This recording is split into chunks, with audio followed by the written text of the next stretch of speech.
கர்த்தருடைய பரிசுத்த நாமத்துக்கு ஸ்தோத்திரம்.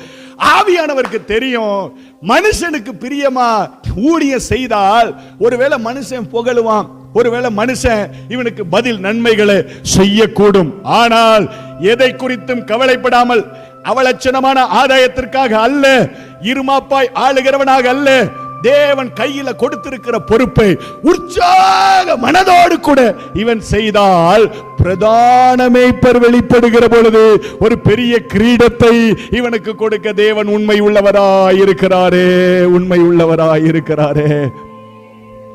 அதனால்தான் சங்கீதக்காரன் சொல்றார் பாருங்க, உமது இரட்சண்யத்தின் சந்தோஷத்தை திரும்ப எனக்கு தாரும், உற்சாகமான ஆவி என்னை தாங்கும்படி செய்யும்.